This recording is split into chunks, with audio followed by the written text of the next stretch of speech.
Olá, boa noite. Veja no Brasil TV desta quinta-feira, dia 25 de agosto. O Ministério Público e a Polícia Federal se unem para atacar o comando de uma das milícias mais violentas do Rio. 8 pessoas foram presas.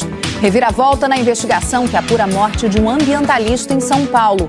Os jovens que estavam no barco com o Ferrugem são investigados por homicídio doloso. No Pará, os focos de incêndio aumentam e atingem uma unidade de conservação criada há menos de um ano. E ainda, 2 obras-primas do pintor Di Cavalcanti, encontradas recentemente em Paris, chegam para uma exposição no Rio. Agora no Brasil TV.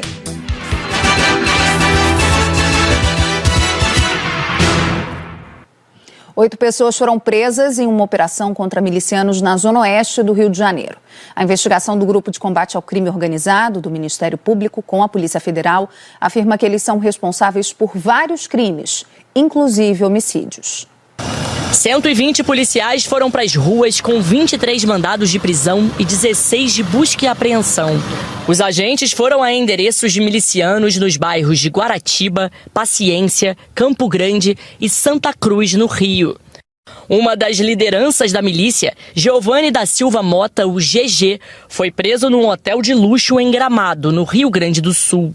As investigações revelaram um esquema de extorsão de dinheiro, posse, porte e comércio ilegal de arma, além de corrupção ativa dos agentes das forças de segurança. De acordo com a polícia, os milicianos planejavam de forma minuciosa homicídios, principalmente de integrantes de grupos rivais. O alvo principal é o chefe da milícia na zona oeste do Rio, Luiz Antônio da Silva Braga, o Zinho, que ainda não foi preso. Ele é irmão de Wellington da Silva Braga, o Eco, morto durante uma operação da polícia em junho do ano passado. Zinho é investigado pela polícia como mandante do assassinato do ex-policial civil e ex-vereador Jerônimo Guimarães Filho, o Jerominho, no início desse mês. A polícia diz que o grupo dele ameaça e intimida moradores e comerciantes em boa parte da zona oeste do Rio, onde vive cerca de 1 milhão de pessoas. A quadrilha pratica extorsões e cobra taxas de moradores e comerciantes. Apesar das inúmeras operações policiais, a ação dos grupos criminosos é muito grande em todo o estado. Para esse cientista político da Universidade Federal Fluminense, operações como a de hoje são importantes para desorganizar o comando da milícia. Mas, para ele, é preciso mais: combater as bases financeiras desses grupos. Fiscalizar através de trabalho de investigação, de fiscalização financeira mesmo, né, com a ajuda da Receita, etc. Essa lavagem do dinheiro, essa transmutação do dinheiro ilegal em dinheiro legalizado em negócios de alta lucratividade. Controlar a violência do Estado, a violência policial. Isso é uma chave fundamental, porque o policial que tem autorização do Estado para matar, autorização quase que ilimitada, como a gente observa hoje, ele vai muito facilmente se credenciar para aderir às linhas desses negócios milicianos, vendendo o seu poder de matar para quem paga mais. Em Mato Grosso do Sul, durante uma operação na região do Pantanal, a polícia prendeu 12 pessoas foragidas da justiça. O Jaderson Moreira tem as informações. Oi Lilian, tudo bem? Agentes das polícias Civil e Penal de Corumbá e Ladário prenderam 7 fugitivos que romperam as tornozeleiras eletrônicas. Os policiais também cumpriram 5 mandados de prisão. Um dos suspeitos responde pelo crime de tentativa de homicídio e corrupção de menores. Os presos têm condenações envolvendo crimes de roubo, furto, receptação, violência doméstica e tráfico de drogas. As 12 pessoas foram encaminhadas para o presídio local e devem aguardar as determinações da Justiça, entre elas audiência de custódia. Jaderson Moreira para o Brasil TV. A Polícia Civil do Distrito Federal investiga 8 integrantes de uma quadrilha que causou prejuízo de mais de 5 milhões de reais a empresas de comércio online. A operação foi realizada pela Polícia Civil com apoio das polícias de outros estados. Foram cumpridos 8 mandados de prisão temporária e 11 de busca e apreensão na Bahia, Pernambuco, Minas Gerais, Rio Grande do Sul e Goiás. Nenhum mandado foi cumprido no DF, mas a investigação começou aqui porque uma empresa vítima dos criminosos tem escritório no DF e procurou a Polícia Civil. O golpe funcionava da seguinte maneira: os criminosos usavam dados falsos para se cadastrar em plataformas de comércio eletrônico, para simular a compra e venda de produtos que teriam um valor baixo de frete no envio da mercadoria. O site gerava um código para que o produto fosse enviado pelos correios. E aí os criminosos vendiam esse código para outros comerciantes que usavam esse código mais barato para enviar produtos que teriam frete mais caro. Na hora de pesar os produtos, os correios recalculavam o valor do frete e cobravam a diferença para o site que efetuou a venda, que ficava com prejuízo. Na prática, o grupo criminoso conseguia enviar uma bicicleta, por exemplo, pagando o valor do envio de uma caneta. Essa é a segunda fase da operação. A primeira foi em dezembro do ano passado. Segundo a polícia, o grupo criminoso agia em todo o país desde 2018. E a quadrilha causou um prejuízo de 5 milhões de reais a plataformas digitais de comércio online. Os integrantes do grupo criminoso podem responder pelos crimes de estelionato, falsidade ideológica e organização criminosa. Os comerciantes que compravam as etiquetas de remessa também podem ser responsabilizados pelo crime de receptação. A Polícia Civil de Pernambuco concluiu o inquérito da morte de Renata Alves Costa, de 35 anos, no início do mês. O namorado dela, que já está preso, foi indiciado pelo crime. A Natália Dielu tem as informações. Olá, Lilian. O psicólogo João Raimundo Vieira da Silva de Araújo foi indiciado pelo crime de feminicídio. No dia 7 desse mês, Renata Alves Costa, de 35 anos, foi encontrada morta com um tiro na testa no apartamento onde ela morava, na zona norte do Recife.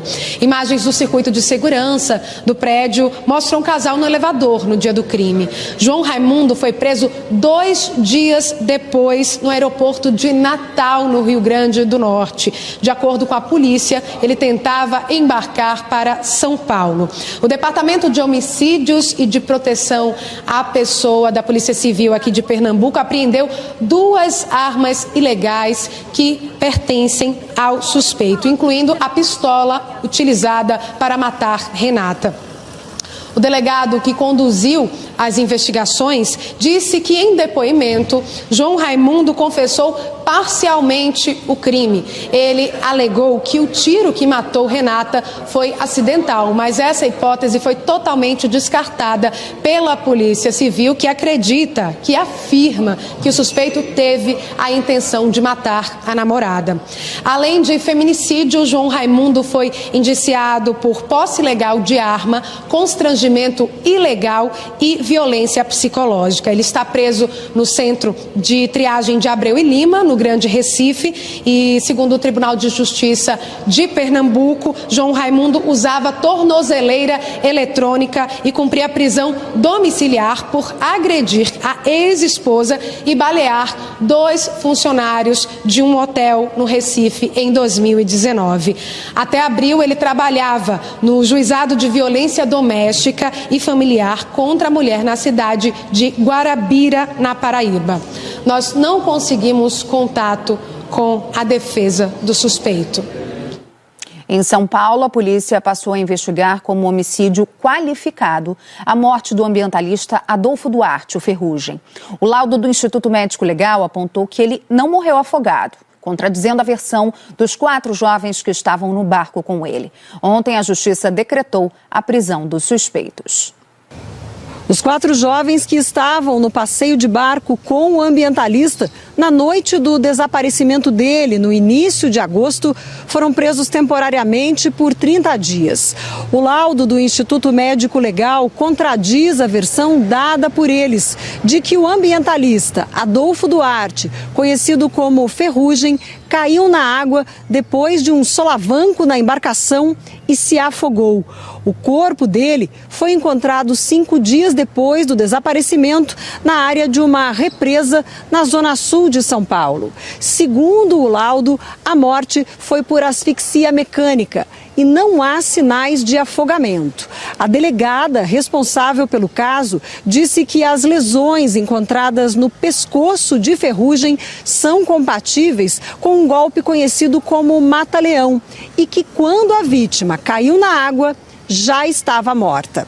Agora, a polícia quer ouvir novamente os depoimentos dos 4 jovens e deve pedir uma reconstituição para entender melhor a sequência dos acontecimentos. A defesa afirmou que vai pedir um laudo complementar e disse que os jovens continuam afirmando que a morte foi acidental. Lilian. Em um áudio gravado com autorização da Justiça, o presidente da FUNAI, Marcelo Xavier da Silva, prometeu toda a sustentação a um servidor que acabou preso, acusado de propina e de intermediar o arrendamento de terras indígenas, o que é proibido por lei. Em março, a Polícia Federal prendeu o então coordenador da FUNAI no município de Ribeirão Cascalheira, Jussielson Gonçalves da Silva. Ele é suboficial da Reserva da Marinha e assumiu o cargo em 2020. Segundo as investigações, assim que assumiu o cargo, ele passou a receber propina para intermediar o arrendamento de áreas dentro da terra indígena Marauaxede. Com a autorização da Justiça, a Polícia Federal conseguiu gravar uma conversa dele com o cacique Damião Paradizané. Outros 2 ex-policiais ajudavam Jussielson na cobrança dessa propina, que chegou ao valor de R$900 mil por mês. Os 3 já estão presos. Aí é que entra o presidente da FUNAI, Marcelo Xavier. Em uma outra conversa telefônica interceptada com autorização da Justiça, Marcelo Xavier oferece ajuda para Jussielson, que já estava preso.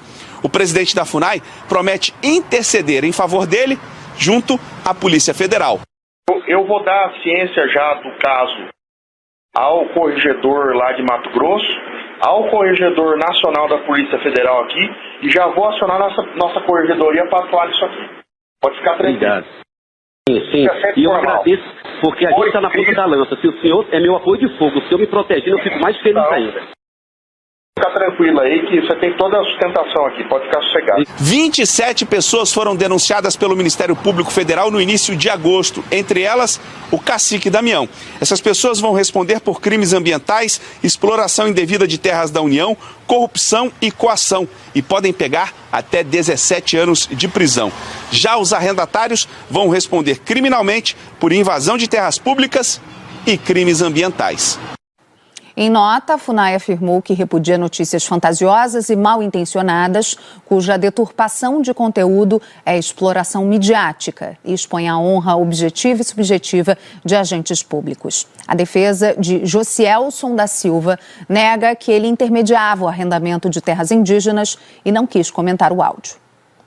A gente fala agora das queimadas na região amazônica. A quantidade de focos de incêndio não param de crescer nos últimos anos. Em Jacareacanga, no sudoeste do Pará, o fogo atingiu uma reserva criada há menos de um ano. Jalília Messias tem as informações. Esta semana, o número de focos de queimadas na Amazônia bateu o recorde dos últimos 15 anos. As ocorrências dispararam em agosto. Só no dia 22, o Instituto Nacional de Pesquisas Espaciais identificou mais de 3.300 focos. Esse número é quase 40% maior do que o registrado há 3 anos, também no mês de agosto, na região, em apenas 2 dias. Essa data ficou conhecida como o Dia do Fogo. Em Jacareacanga, sudoeste do Pará, as chamas já se espalham por uma unidade de conservação criada no ano passado para proteger animais silvestres. Segundo especialistas, o tempo seco e o desmatamento que fragiliza e transforma a vegetação em material inflamável, além da falta de ações mais enérgicas de fiscalização e punição, estão entre as principais causas do problema. No Maranhão, o problema é a chuva. Um temporal que atingiu a capital São Luís provocou alagamentos e muitos estragos. Olavo Sampaio atualiza a situação para a gente. São Luís amanheceu debaixo de muita chuva desde as primeiras horas desta quinta-feira. Vários transtornos foram registrados em diferentes pontos da cidade. Ruas e avenidas ficaram alagadas. E os transtornos não foram só aqui na capital, mas também na região metropolitana, com registro inclusive de alguns acidentes. De acordo com meteorologistas da Universidade Estadual do Maranhão, choveu em menos de 4 horas o equivalente a 50 milímetros. Em algumas regiões chegou a 60 milímetros. Isso é mais do que estava previsto para todo o mês de agosto. Também a média histórica dos últimos 10 anos. A previsão é de que haja mais chuva para os próximos dias até o fim deste mês. A explicação são nuvens carregadas trazidas aqui para a região. Nuvens carregadas de chuva que ficaram aqui mais próximas da parte norte do estado do Maranhão, sobretudo na capital, na região metropolitana. Olavo Sampaio, de São Luís, para o Brasil TV. Belo Horizonte começou hoje a aplicar a terceira dose de reforço da vacina contra a Covid em pessoas com alto grau de imunossupressão. Para receber o imunizante, é preciso levar um documento de identidade, o cartão e um comprovante médico que confirme que a pessoa tem algum problema de imunidade. A chamada quinta dose pode ser aplicada nos imunossuprimidos que já tenham tomado as 2 doses e os 2 reforços, sendo a segunda dose de reforço há mais de 4 meses. Foi enterrado no fim da manhã em Ferraz de Vasconcelos, no interior de São Paulo, o garoto Eduardo Delfino, de 13 anos. Ele era amigo do ator mirim Gustavo Corazini, que interpretou o personagem Tadeu na primeira fase da novela Pantanal. Os dois foram atropelados por uma vizinha que perdeu o controle do carro. O ator teve fraturas e ainda está internado. Estas são as últimas imagens dos amigos, Gustavo e Eduardo, juntos e felizes. Foi no fim da tarde de terça-feira. Os dois subiam a rua brincando, no Jardim São Luís, no Itaim Paulista, Zona Leste. Eles corriam para ver o caminhão dos bombeiros que chegava para fazer um resgate. É que pouco antes disso, um pedreiro que trabalhava nesta casa tinha sofrido uma queda. Quando o caminhão dos bombeiros chegou aqui, ele não estava conseguindo acessar a frente da casa onde o pedreiro havia caído. Para isso, era preciso tirar um carro que estava estacionado exatamente nesse ponto. A mãe do dono do veículo veio prontamente. Chegou aqui para tirar o veículo, jogou ele para frente, o caminhão dos bombeiros conseguiu estacionar, ela retornou, porque afinal de contas estava na frente de uma garagem. Quando retornou, percebeu que o carro não estava bem alinhado e podia continuar atrapalhando a passagem de outros veículos. Decidiu fazer um ajuste no veículo. Foi quando perdeu o controle, o carro subiu a calçada e atingiu os meninos que estavam sentados em frente ao portão. Ela que ligou pro socorro, veio os bombeiros, né? Veio os bombeiros pra cá, aí fiquemos aguardando o SAMU. Gustavo Corazini, de 12 anos, sofreu fraturas numa perna, em um braço e na bacia. O ator mirim da Globo foi operado e não corre risco. O amigo dele, Eduardo Delfino, de 13 anos, não resistiu. O corpo foi sepultado hoje em Ferraz de Vasconcelos. Os amigos fizeram uma homenagem ao adolescente que treinava jiu-jitsu. A gente está fazendo homenagem para o jiu-jitsu porque ele lutava. O Eduardo, ele era um menino muito legal, gentil, tudo que pedia ele fazia, gentil demais. A motorista de 53 anos que atingiu os meninos entrou em estado de choque. Ela tem 5 filhos e 6 netos, que costumam brincar na mesma calçada. Uma das filhas contou que a mãe não tinha prática com o carro de câmbio automático. O carro dela é um carro manual, então assim, ela pegou o carro do meu irmão acho que 1, 2 vezes para fazer o mesmo procedimento, só para tirar da frente. Ela não tem costume com carro automático, então eu acredito que ela tenha se atrapalhado com freio, acelerador. Ela está muito mal, ela não para de chorar, de se culpar. Toda hora se lamentando, dizendo que ela foi culpada, mas a gente sabe que ela não teve culpa, que foi um acidente, uma fatalidade, mas ela não entende isso. A Secretaria da Segurança Pública de São Paulo informou que no momento da ocorrência, os policiais militares constataram que a motorista se atrapalhou com os pedais do veículo e que, em vez de frear, ela avançou contra as crianças. Ela foi indiciada por homicídio culposo e lesão corporal culposa quando não há intenção. Ela vai responder em liberdade. E a seguir, o início do embarque biométrico na ponte aérea Rio-São Paulo.